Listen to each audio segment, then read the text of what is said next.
Hi everyone, I'm Amrita Bhatt and I'm back with a new lecture. Last के कुछ दिनों में हम वीडियो शूट नहीं कर पाए, so sorry for that inconvenience. But अब हमारा टॉपिक बहुत ही कम बचा है, तो डोंट वरी गाइस, हम जल्दी से अपने मॉडर्न हिस्ट्री का जो ये पूरा कोर्स है इसको ख़त्म कर लेंगे कुछ दिनों में. और हमने अपने लास्ट लेक्चर में, अगर आपने देखा होगा, तो मैंने आपको 1935 का एक्ट पढ़ा दिया था. जो आज का टॉपिक है दैट इज़ कांग्रेस मिनिस्ट्रीज. तो हम इस टॉपिक को कवर करेंगे. जो इंडिपेंडेंस स्ट्रगल मैं आपको पढ़ा रही हूँ, मैंने 3 फेजेस में डिवाइड किया था. आपने मेरे पुराने लेक्चर्स देखे होंगे तो आपको फेजेस पता होंगे, बट मैं फिर से एक क्विक रिव्यू आपको दे देती हूँ.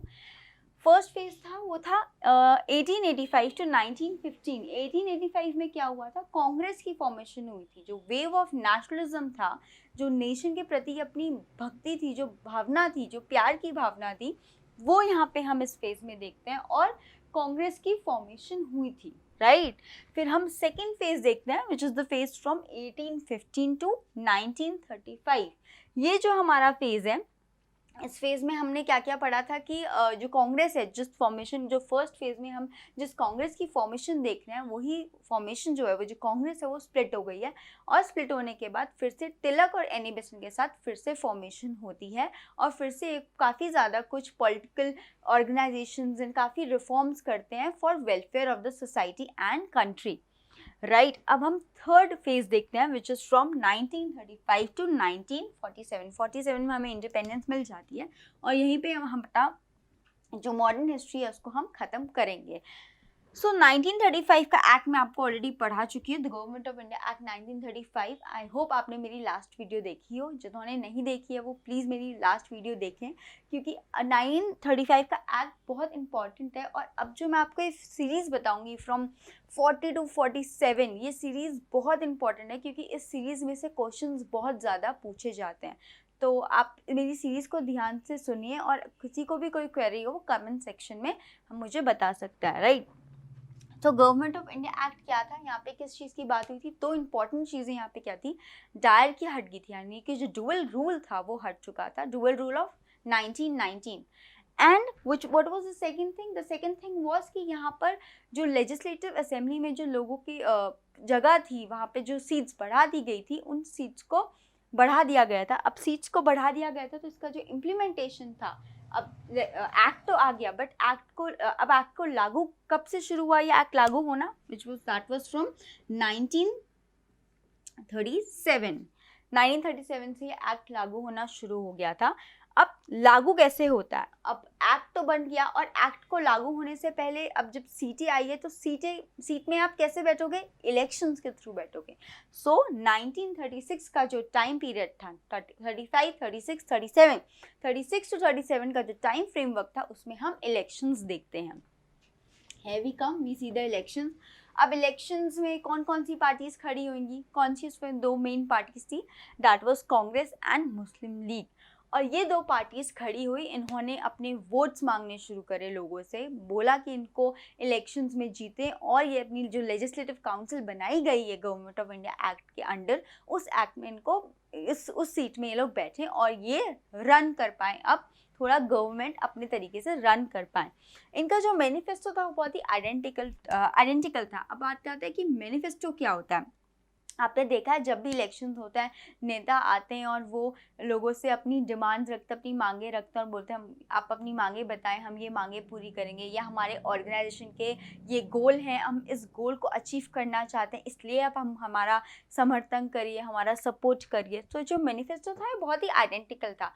बट इस मैनिफेस्टो में 2 मेन डिफरेंसेस थे. सबसे पहला डिफरेंस, कांग्रेस क्या चाहती थी, कांग्रेस चाहती थी जॉइंट इलेक्ट्रेट्स, वहीं पे मुस्लिम लीग क्या चाहती थी, सेपरेट इलेक्ट्रेट्स. तो ये जो 2 डिफरेंसेस थे, ये डिफरेंसेस हम काफ़ी अपने जितने भी हमारे अब तक लेक्चर्स गए हैं, जब से हम वो डिवीजन देख रहे हैं, वो 2 थॉट प्रोसेस अलग अलग देख रहे हैं, वो डिवीजन हम पहले से ही देख रहे हैं, जहाँ पे कांग्रेस चाहती है जॉइंट इलेक्ट्रेट्स और मुस्लिम लीग चाहती है सेपरेट इलेक्ट्रेट्स. सेकेंड डिफरेंस क्या देखते हैं हम, कांग्रेस क्या कौन सी लैंग्वेज चाहती है, they want Hindi as a language while as an official language, right, and Muslim League want as an Urdu as an official language. तो ये 2 मेन डिफरेंसेस हैं, आप इनको नोट कर सकते हैं. अब 2 पार्टीज खड़ी तो हो गई थी, बट इनके डिफरेंसेस के बावजूद बट जो कांग्रेस थी वो बहुत ही ओल्ड थी, बहुत ही रिच थी, क्योंकि 1880 मुस्लिम लीग तो बाद में बनी थी ना, सबसे पहले ऑर्गेनाइजेशन कौन सी बनी थी, वो कांग्रेस बनी थी।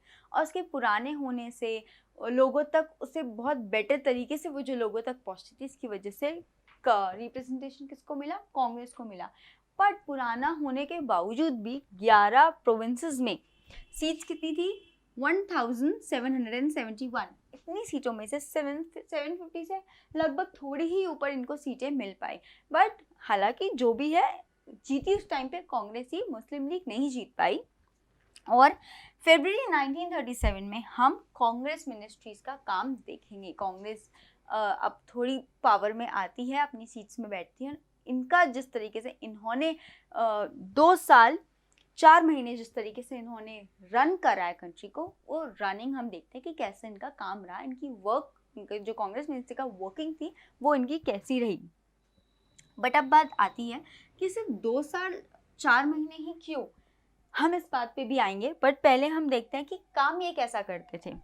मास स्ट्रगल प्लस स्टेट बेनिफिट्स। मास स्ट्रगल की अगर हम बात करते हैं तो मास स्ट्रगल तो ये पहले से ही करते थे, मास स्ट्रगल करते थे, इसी की वजह से तो इनको एक प्लेटफॉर्म दिया। सेफ्टी वेल्थ थ्योरी हमने पहले भी पढ़ी है ना, जिन्होंने नहीं पढ़ी हो मेरे 1885 का जो फॉर्मेशन ऑफ कांग्रेस वाला लेक्चर है उसको देख सकते हैं। तो मास स्ट्रगल की वजह से ही तो कांग्रेस का फॉर्मेशन हुआ था, तो वो मास स्ट्रगल तो था ही। साथ ही साथ अब ये कैसे अपना इम्प्लीमेंटेशन करना चाहते थे, कैसे काम करना चाहते थे, ये स्टेट बेनिफिट्स, जो अब सीट्स में इनको जो बेनिफिट मिले हैं, स्टेट में इनके जो इन पे थोड़ी पावर आई है सत्ता में, उसके बेनिफिट के साथ भी अभी थोड़ा काम करना चाहते थे।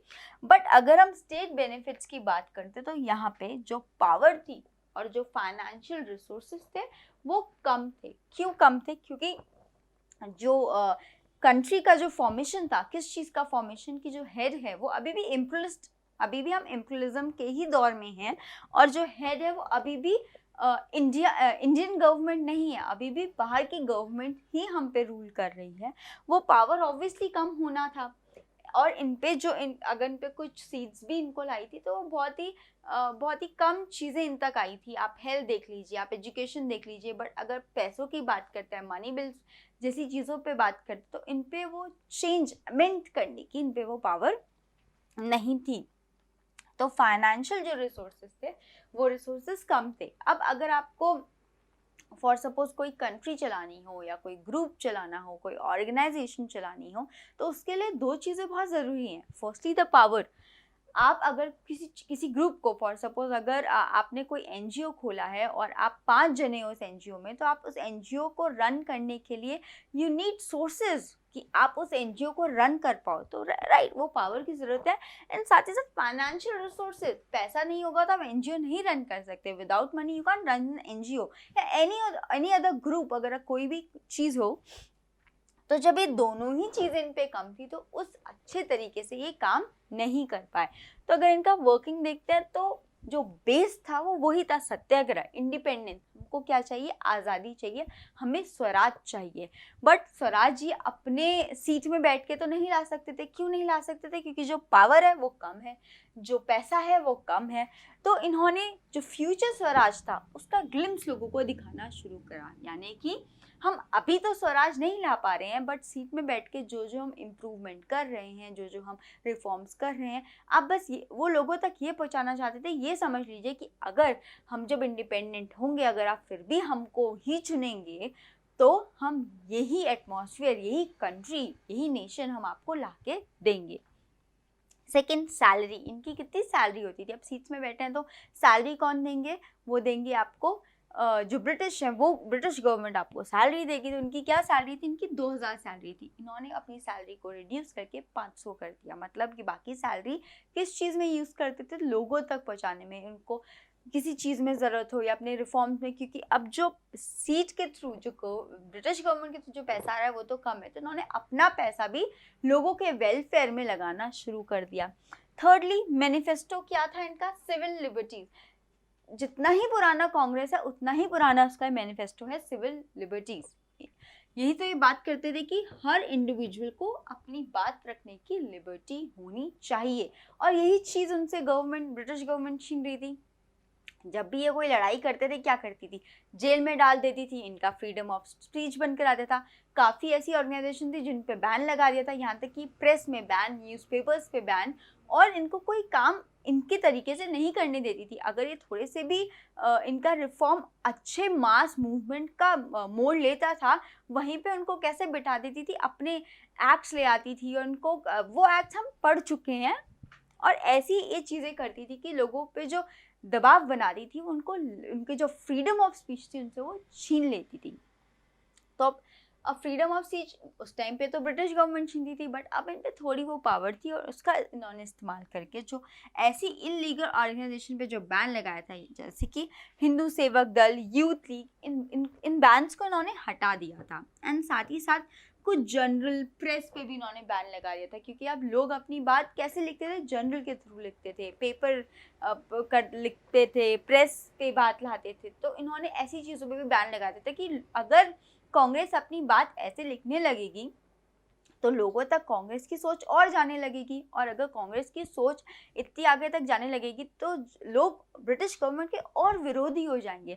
इस वजह से इन चीज़ों पे बैन लगाया था, और कांग्रेस ने अपनी स्टेट पावर से वो बैन हटाने शुरू कर दिए। जो न्यूज़पेपर थे, जो ब्लैकलिस्ट न्यूज़पेपर थे, उनको लिफ्ट करा, आर्म्स को लाइसेंस, जो आर्म लाइसेंस थे उनको रिस्टोर करा, साथ ही साथ पुलिस पावर को कर्ब करा, उनको कम कर दिया। क्यों पुलिस पावर को कम कर दिया?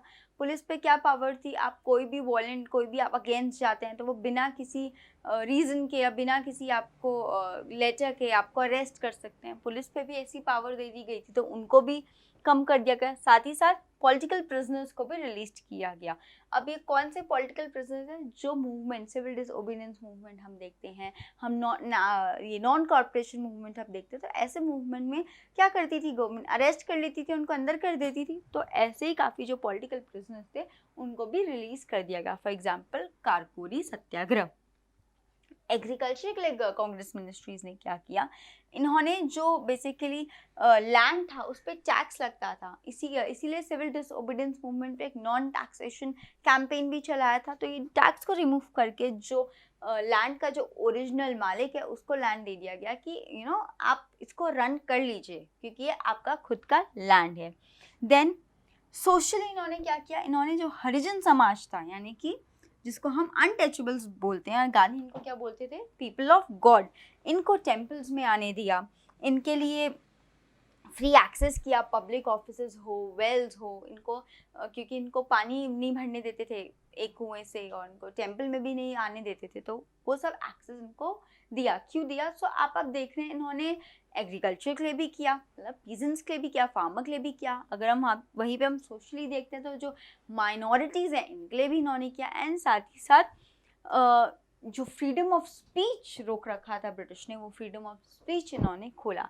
बट जब इतनी ही चीज़ें अच्छे से चल रही थी, कांग्रेस मिनिस्ट्रीज इतने ही अच्छे से एक ग्लिम्स दिखा रही थी लोगों को, तो ऐसा क्या हुआ कि 1939 में इनको रिज़ाइन करना पड़ा। एंड दैट जो रेजिग्नेशन था, that was not a single people, एक सिर्फ सिंगल इंसान ने नहीं रिज़ाइन करा था, वो एक मास रेजिग्नेशन था। यानी कि कांग्रेस के जितने भी लोग जो लेजिस्लेटिव काउंसिल में बैठे हुए थे, सबके सब ने खुद मास रेजिग्नेशन दे दिया। तो व्हाट वाज द रीज़न? अब हम उस पर आते हैं। 3 सितंबर 1939 में वर्ल्ड वॉर 2 ब्रोक हुआ, विच वॉज इन यूरोप। अब मैंने आपको पहले भी बताया, जब भी हम मॉडर्न हिस्ट्री पढ़ेंगे, मॉडर्न हिस्ट्री बार बार हम उसे वर्ल्ड हिस्ट्री से लिंक करेंगे। क्यों? क्योंकि ऐसी काफ़ी चीज़ें हुई हैं जो वर्ल्ड में हुई हैं और जिसका इम्पैक्ट या जिसके कॉन्सिक्वेंसेस इंडिया में हम देखते हैं, and vice versa. So world war 2 Europe में हुआ, तो वर्ल्ड वॉर 2 तो यूरोप में हुआ, उसका इंडिया से क्या लेना देना है? उसका पार्ट कौन थे? उसके पार्ट थे ब्रिटेन, यानी कि ब्रिटिश के लोग। अब ब्रिटिश के लोग उसका पार्ट थे, तो इन्होंने क्या किया, इन्होंने इंडियंस की ना मंजूरी होने के बावजूद, वो they were not ready to get into a war, उसके बावजूद भी इन्होंने इनको वॉर में शामिल कर लिया। क्यों शामिल किया? कि आप हमारी कॉलोनी हो, आप हमारे अंडर हो और आप वॉर में जाओगी। एंड 1939 में इन्होंने इंडियन ट्रूप्स को एडेन भेज दिया। अब why Indian people were not ready for a war?